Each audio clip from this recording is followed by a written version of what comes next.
하나님께서 욥의 믿음이 출중하신 것을 아시고 사단이 시비를 걸었지만 나는 욥을 의심치 않는다. 하나님의 울타리 쳐주시니까 욥이 저렇게 믿음이 좋은 거지. 울타리 거두시면 욥도 보통 사람들과 같이 하나님 저주하고 배신할 겁니다. 아니다. 그럼 네 마음대로 하는데 생명을 건들지 마라.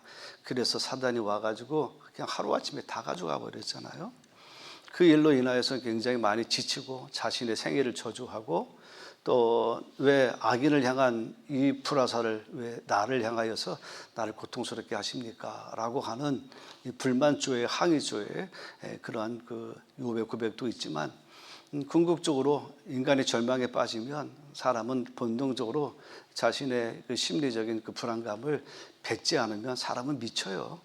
여러분 속상할 때 참으면 미치니까 쏟아내시길 바랍니다. 근데 그걸 얼굴을 남편 얼굴 보고 쏟아내면 큰일 납니다.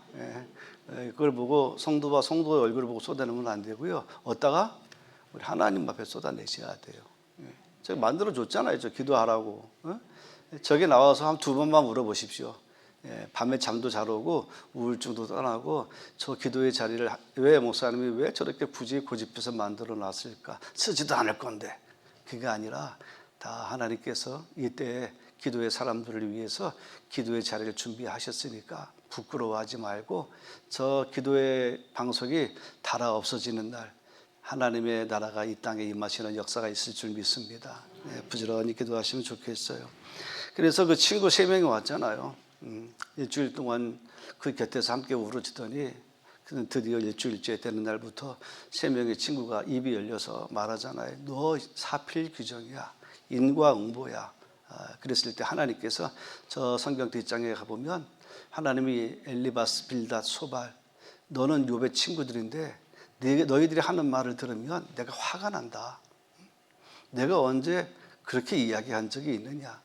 욥은 나에게 진실했는데 너희들이 하는 말이 결코 옳지 않다.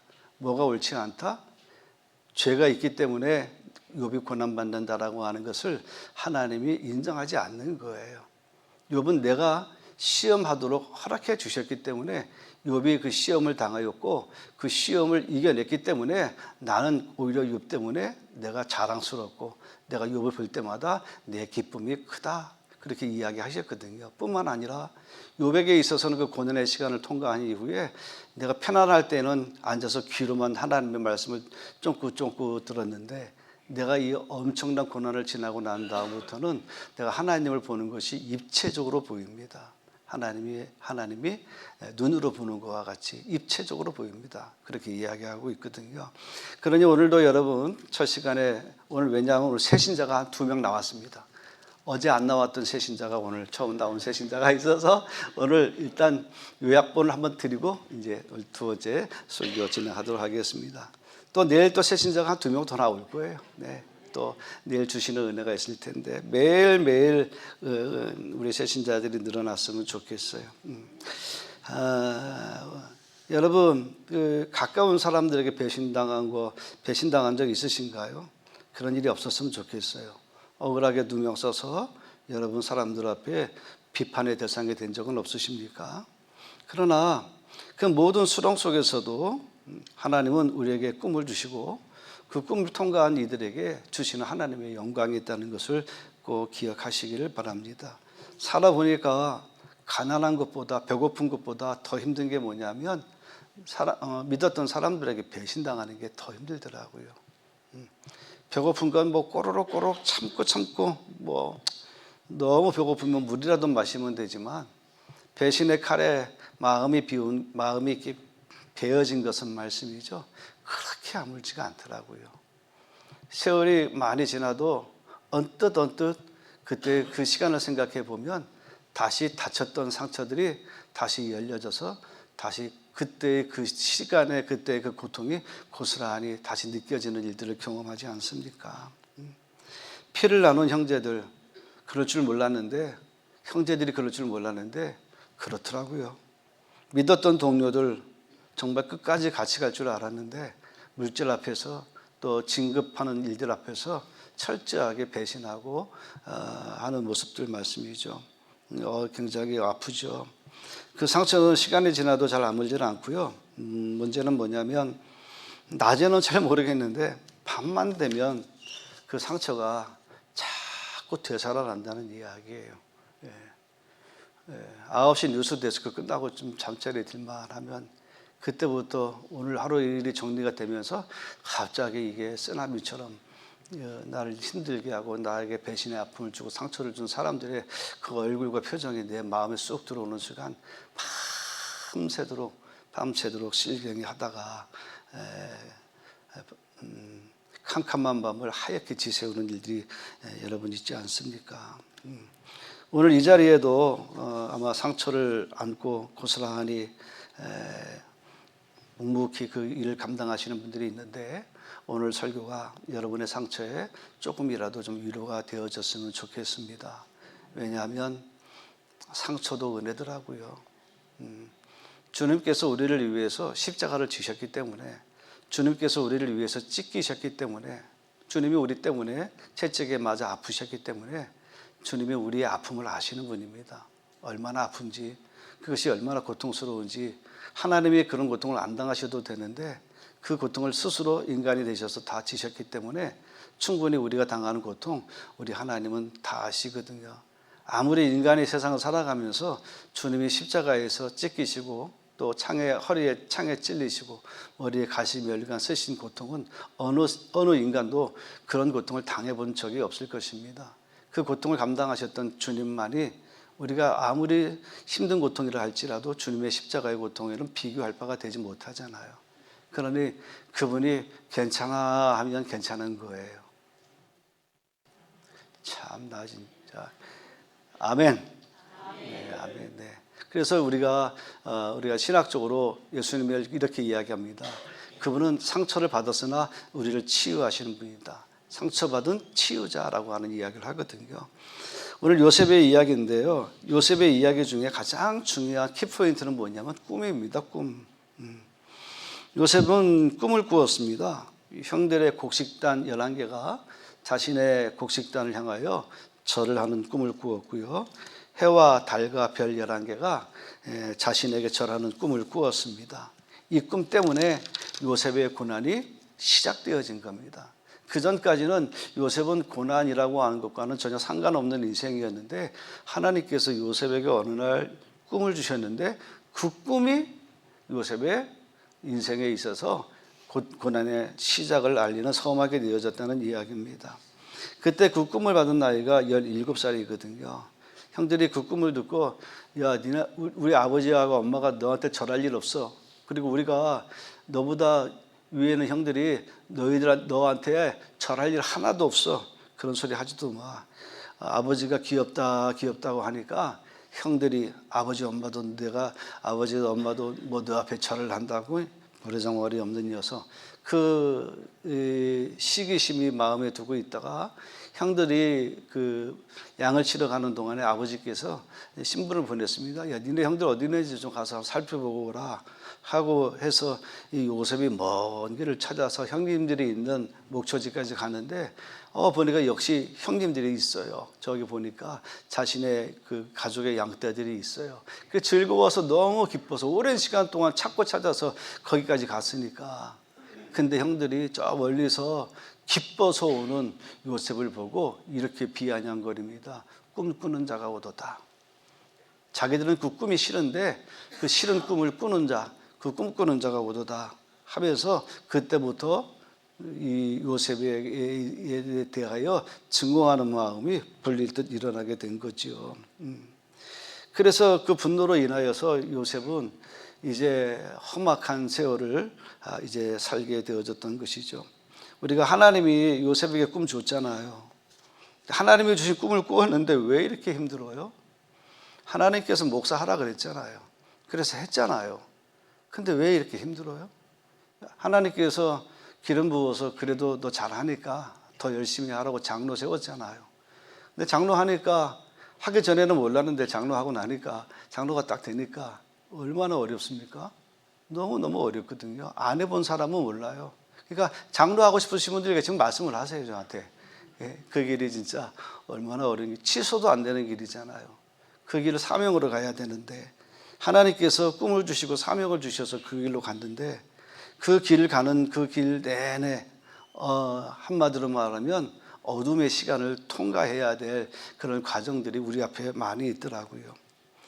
그래서 하나님께서 요셉에게 꿈을 주시고 그 꿈을 이루시는 과정 속에 3번의 위기를 주십니다. 첫 번째는 형들의 손에 의해서 깊은 구덩이에 던져졌죠.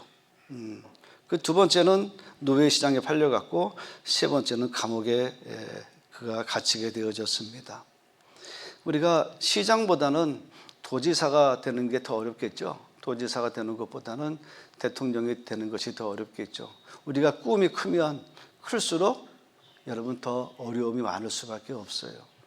어렵다고 해서 우리의 꿈을 누르거나 아니면 우리의 꿈을 삭제해버리거나 우리의 꿈을 축소해버린다고 한다면 결국 우리의 끝에 가서는 우리의 꿈의 결과는 남는 것이 없는 거예요. 이미 오래전부터 차곡차곡 버려졌기 때문에 고난당하는 것이 힘드니까, 역경의 시간들이 너무 힘드니까, 그걸 감당하지 못하니까 꿈을 접기 시작해서 접다 해서 끝에 와서 보니까 결국에는 꿈은 있었는데 결과는 하나도 없는 인생의 끝자락을 만나는 경우들이 많이 있지 않습니까?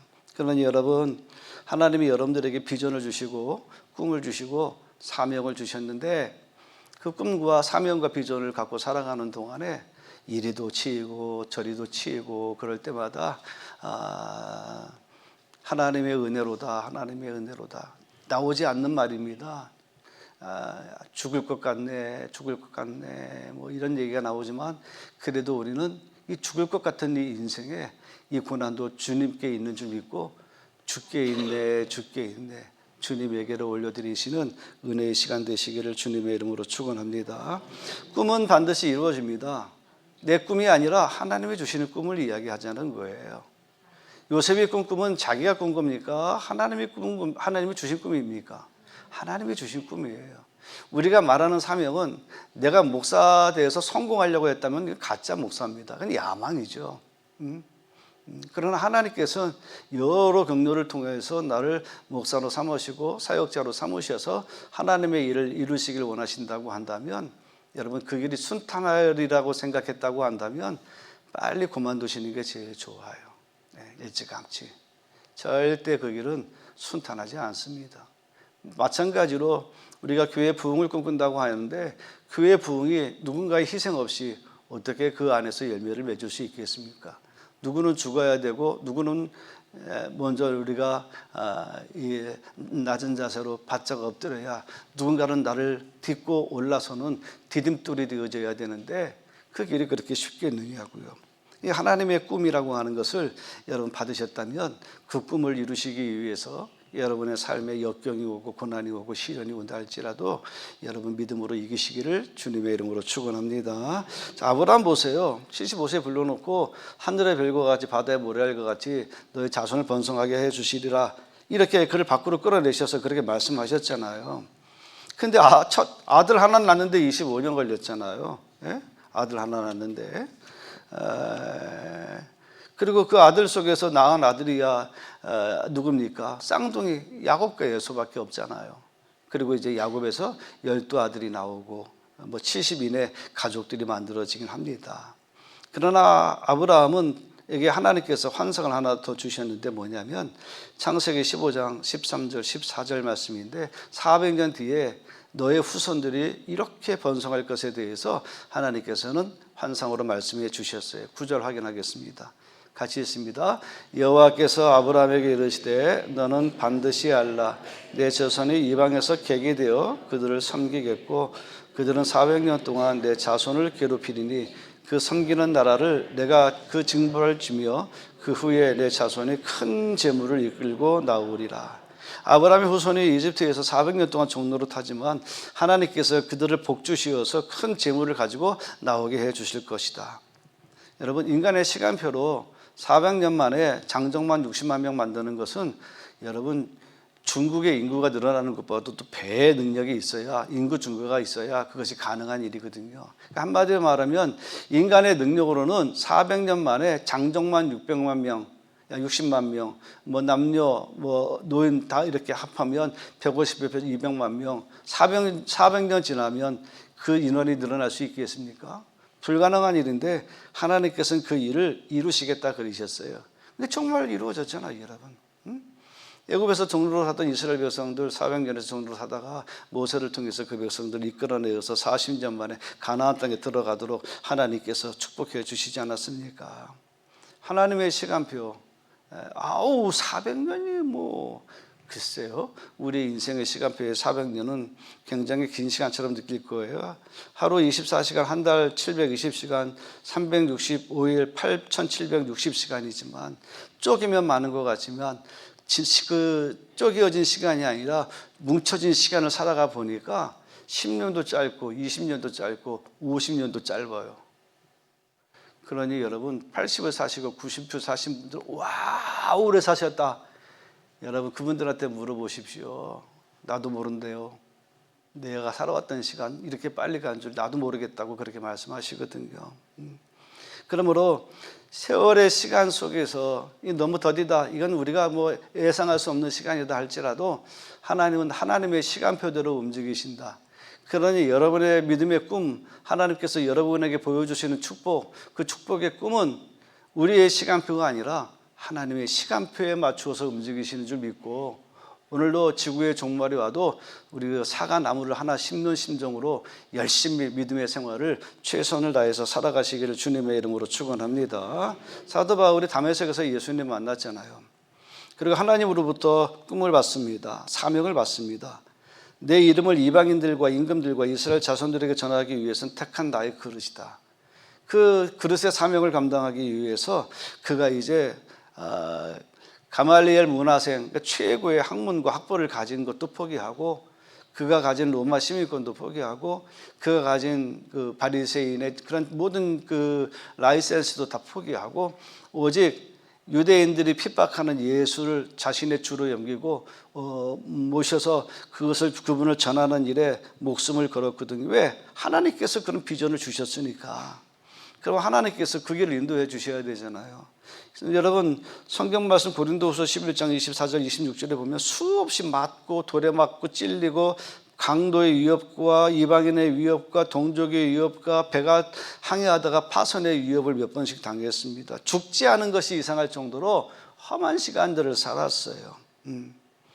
그리고 그가 그 빌립보에서는 그 귀신들의 소녀를 고쳐줬다고 그 주인이 자신의 소득이 끊기니까 고발해가지고 빌립보 감옥 깊은 감옥에 gat혀서 언제 어느 때 죽을런지 모르는데 그 감옥에서도 그가 부여받은 사명이 있으니까 기도하고 찬송했더니 하나님께서 옥문을 열어주시고 그를 지키던 간수장을 구원하지 않습니까? 예? 주 예수를 믿으라 그리하면 너와 내 집이 구원을 받으리라. 감옥의 장소가 사람을 구원하는 그 가족을 구원하는 믿음의 장소, 하나님의 역사하시는 장소가 됐다는 이야기입니다. 만약에 바울이 하나님으로부터 부여받은 사명이 없었다고 한다면 옥문이 열리는 순간 어떻게 하겠습니까? 도망가야죠. 하나님이 옥문을 열어주셨는데 도망가야죠. 목숨이 붙어 있어야 뭐 다른 사역이라도 하죠.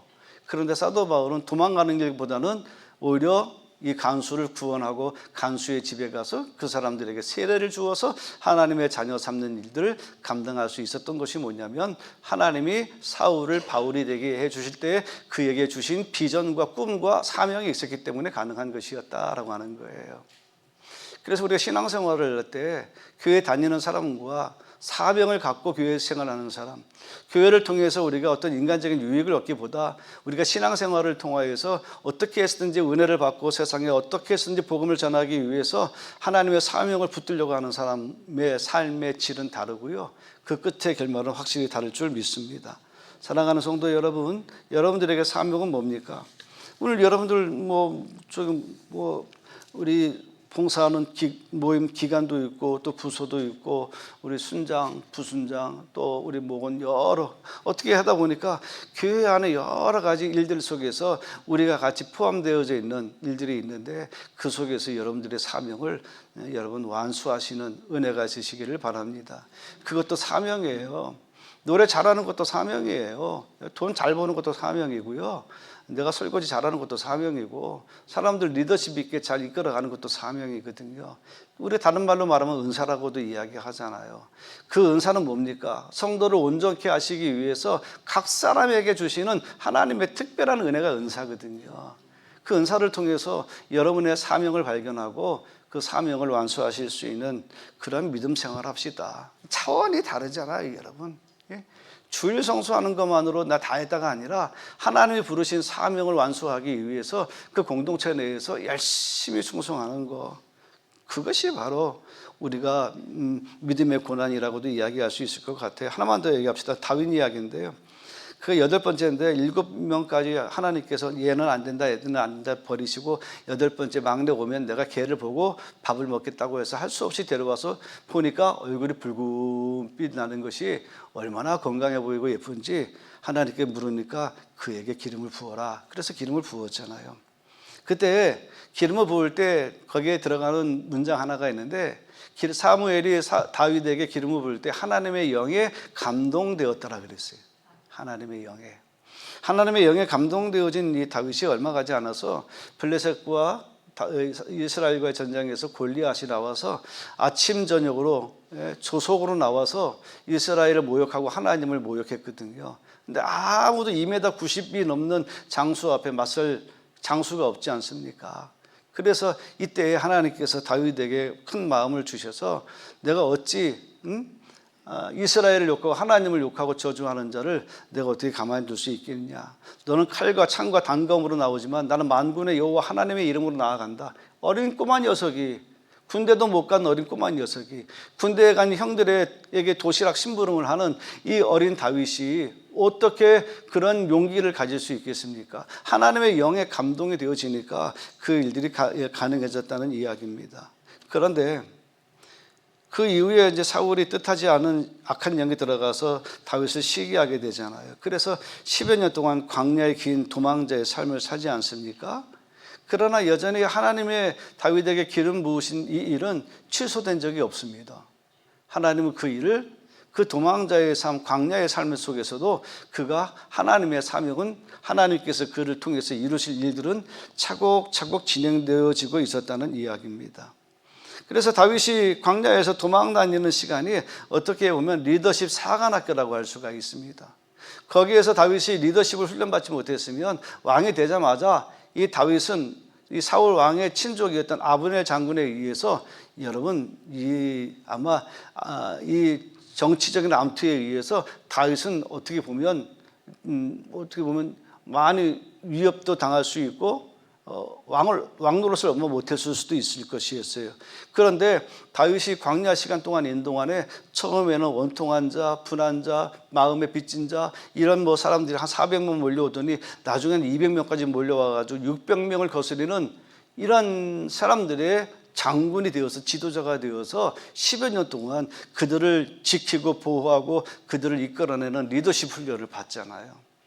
아무것도 없는 가운데에서 이런 자기를 따라오는 600여 명의 그런 이스라엘 백성들, 사회적으로 보면 비루한 자고 사회적으로 보면 소외된 자이지만 그들을 은혜롭게 잘 지도함으로 인하여서 사울 왕이 죽었을 때 헤브론에서 자기를 따르는 사람들과 함께 헤브론에서 유다의 왕으로 등극을 하거든요. 근데 유다의 왕으로 등극했지만 전체 이스라엘의 왕은 되지 못했어요. 또 7년의 시간이 지났습니다. 유다의 왕이 되었는데 그때의 사울의 친족이었던 군대 장관 아브넬이라고 하는 사람이 있었어요.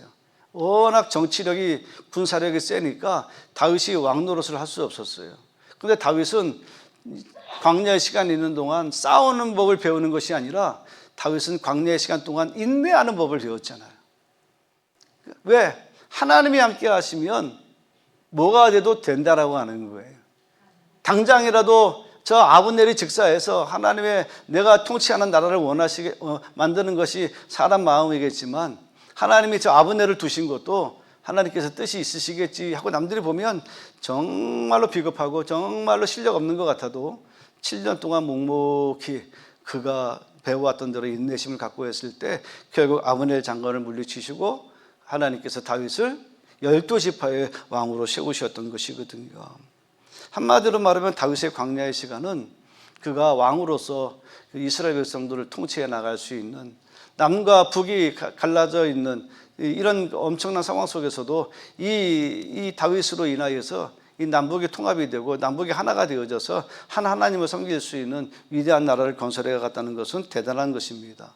당시에 12지파가 있었지만 사실은 각계의 지파가 각계의 지파의 모습대로 운영되어졌거든요. 그러니까 다윗이 왕이 됐을 때 한 지파의 왕이 됐었잖아요. 그러나 다윗이 7년 만에 이제 전체 이스라엘을 통합하여 왕이 되어졌다라고 하는 이야기입니다. 그러므로 여러분, 하나님이 꿈을 주셨을 때 꿈을 이루는 과정들 속에서 좀 지루하고 또 내 생각대로 빠릿빠릿 되어지지 않는 것 같아도 그 지루한 시간이 아니라 그 지루한 시간들 속에서 하나님께서 나를 만들어 가시고 엮어 가시는 하나님의 섭리가 있을 줄 믿습니다. 그래서 고린도서 10장 13절에 그런 말씀을 하잖아요. 사람에게 감당치 못할 시험당함을 허락지 아니하시고 시험당할 즈음에는 피할 길을 내어 주신다 그러셨거든요. 그러니 여러분, 꿈이 있으면 절대로 우린 죽지 않습니다. 사명이 있으면 버림받지 않습니다. 오늘 스토리가 그거예요. 꿈이 있으니까 구덩이에도, 꿈이 있으니까 노예가 돼도, 꿈이 있으니까 억울하게 감옥에 가도 오히려 하나님이 그 구덩이에서 노예가 되고 노예에서 감옥으로 가는 것이 다 국무총리로 가는 애굽의 지도자가 되는 길로 가는 가장 빠른 길, 직선의 길로 하나님께서 그를 만들어 주셨다는 이야기입니다. 여러분, 요셉이 가장 힘든 것 중에 하나가 뭐냐면 형들한테 배신이고, 자기가 명령에 복종하고 따랐던 주인, 그 주인의 아내가 자기를 모함해서 감옥에 보낸 거고, 또 그 감옥에서 떡 맡은 관원과 술 맡은 관원의 꿈을 해석해 줄 때 3일 안에 당신은 복직되어질 것인데 당신이 복직되어지면 반드시 저를 기억하여 주옵소서, 난 억울하게 감옥에 있습니다 라고 이야기했거든요. 근데 술 맡은 관원이 정말 3일 뒤에 복직이 됐어요. 근데 창세기 40장 23절에 보면 술 맡은 관원장이 요셉을 기억하지 아니하고 잊었다라 그랬어요. 잊어버렸다는 이야기입니다. 형제에게 배신당했죠. 주인 아내에게 무고죄를 당했죠. 또 술 맡은 관원을 인하여 도움받을 기회마저 박탈당하지 않았습니까? 이거 얼마나 억울하고 또 얼마나 배신의 연속입니까? 근데 놀라운 것은 창세기 39장에 계속해서 따라가는 문장이 하나가 있는데, 여호와께서 요셉과 함께 하시고 여호와께서 요셉과 함께 하시고 여호와께서 요셉과 함께 하심이라. 이러니까 되더라고요. 사랑하는 성도 여러분, 그래서 제가 생각해 봤어요. 요셉이 구덩이에 갇히고 노예가 되고 그 다음에 감옥에 갇혔는데 여기 무슨 뜻이 있는 것 같아요.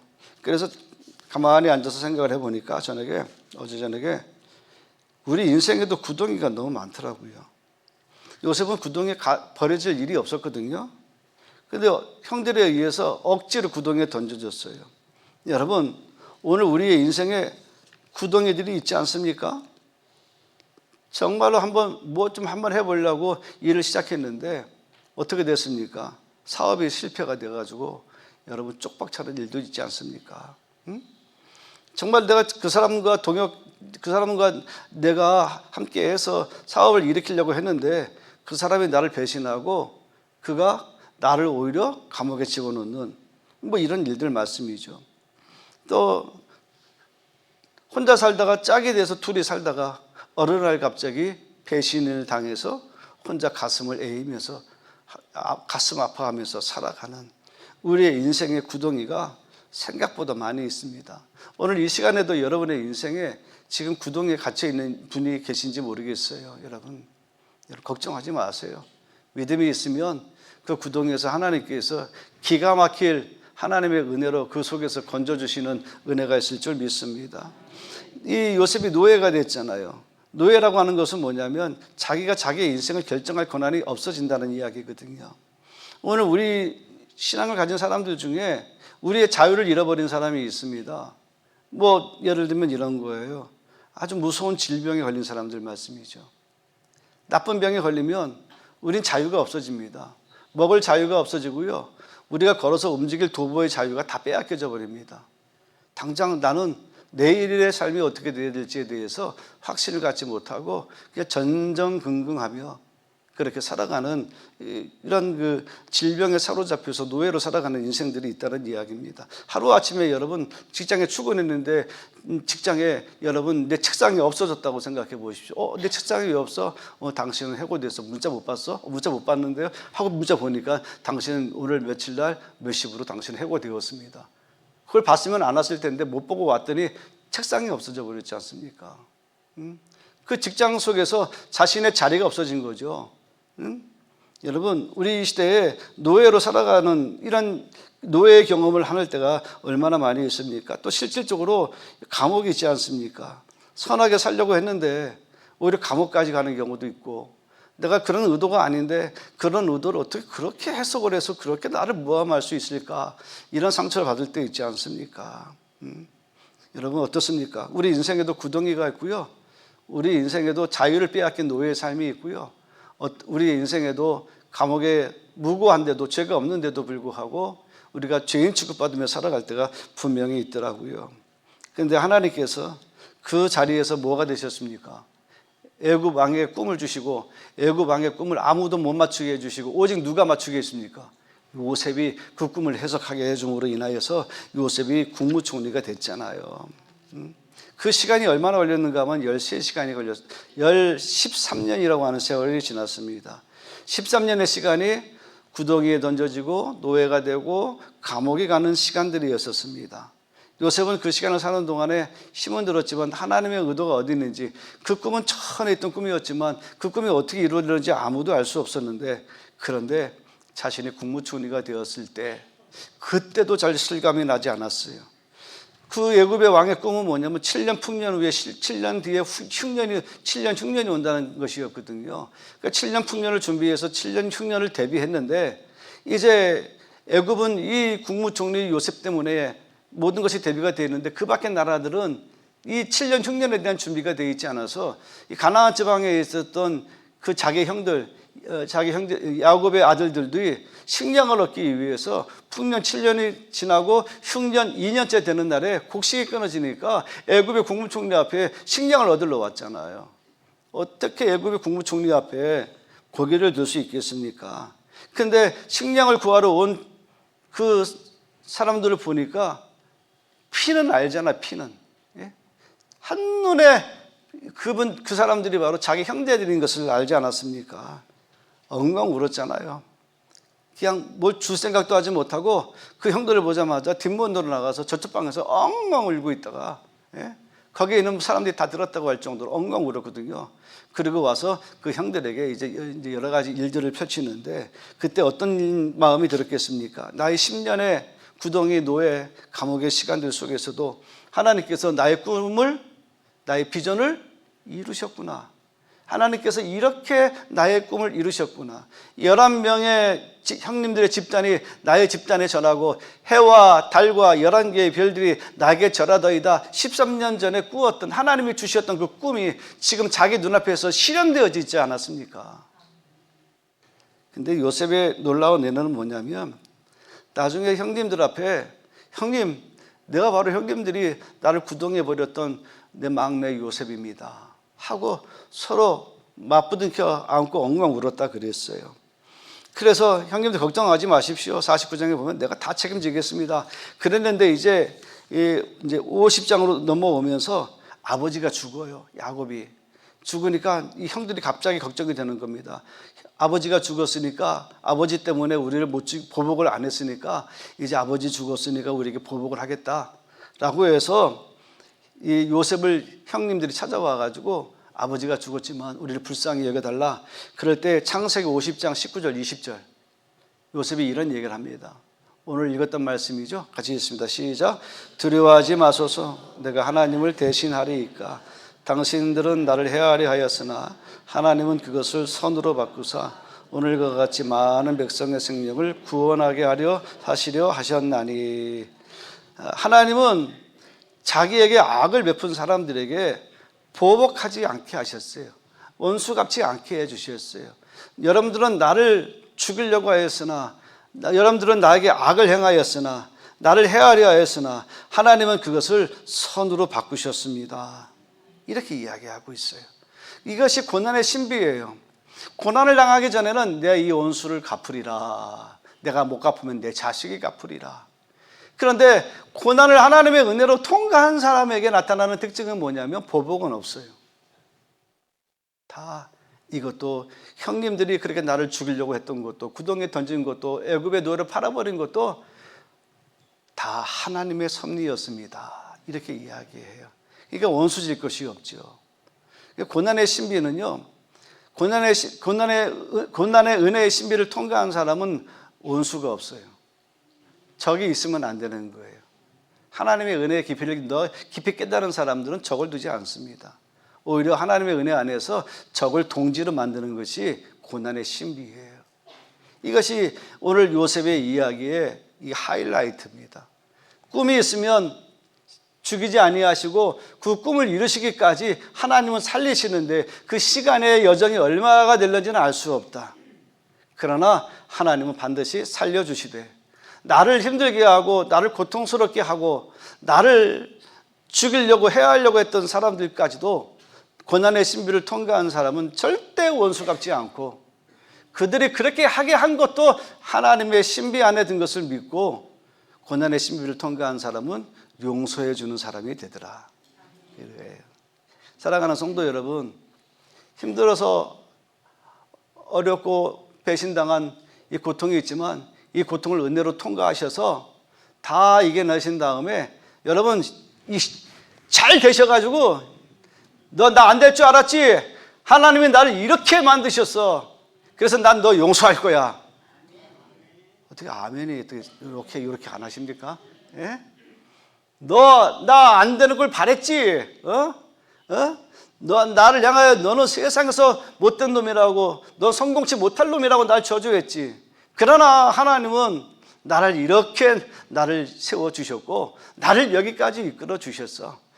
너는 나를 욕했지만 나는 하나님의 은혜를 입은 자이기 때문에 난 너 욕하지 않을 거야. 뭐라고? 예수 믿고 구원받아. 이렇게까지 얘기해야죠. 이게 고난의 신비예요. 이게 진정으로 고난을 통과한 사람입니다. 그치, 너 잘 만났다. 내가 이 날을 기다려왔다. 원수를 갚으리라. 이거 고난의 신비를 통과한 사람이 아닙니다. 그래서 성경은 합력하여 선을 이루느니라 그랬어요. 고난도 있고 또 기쁨도 있겠지만 기쁨은 잠시고 고난은 영원하거든요. 우리 가슴 속에. 그럼에도 불구하고 고난을 통과한 자들에게 주시는 하나님의 신비 뭐죠? 용서하셔야 됩니다. 할렐루야. 우리 주제가 찬양